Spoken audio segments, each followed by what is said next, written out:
Today we're going to talk about a car that's only 2 miles an hour slower than a Bugatti Veyron. It makes 880 horsepower, and it's called the Sledgehammer. Back in the late 80s, they were not spoiled by horsepower like we are today. It was not normal for cars to make even 400 horsepower back then, and I'm talking exotics like Lamborghinis, Ferraris, Corvettes were making under 300 horse back then. But this defied all the logic back then, and it was an 880 horsepower twin turbo 5.7 liter V8 freaking monster. And again, they called it the Sledgehammer, which is very fitting. The Callaway Corvette was made by Reeves Callaway, who owned a Chevy dealership, had started his dealership in 1977, and by the mid to late 80s, he had worked up a really good relationship with Chevrolet and was known as the tuning guy that liked to mess with turbochargers as well. So what they came up with was the Callaway Corvette. And basically, whenever you would walk into a Chevy dealership, this became an option code, BK2, which is pretty cool. You would buy a C4, say, hey, I want this option code on there.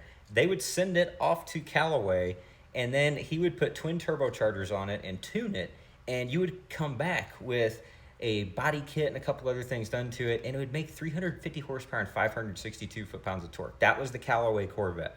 Now, this is a one-off thing. They made this car with one mission in mind, and that was speed.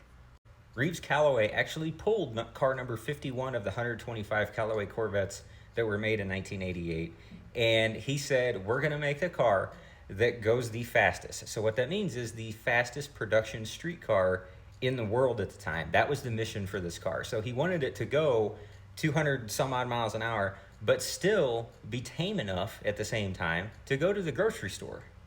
So what they did was they got together with John Lingenfelter, actually, who wound up being the guy to pilot the car, drove it from Connecticut to Ohio to a test track, and then went and did the thing. They set the record for fastest production street car, going 254.76 miles an hour, as you can see there, documented, verified.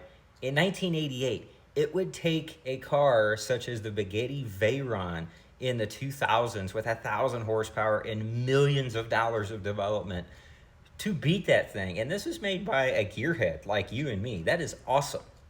What's amazing is this car still exists today. And for the price of $200,000, it sold in 2004 at Barrett-Jackson. And then 10 years later, it definitely appreciated in value. And it sold for $600,000 at Mecum Auto Auctions in 2014.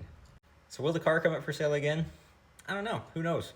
The thing is if it was me, I would never get rid of this thing because you're never going to replicate this car. Its staying power, what it did, the story behind it, and you own something called the Sledgehammer.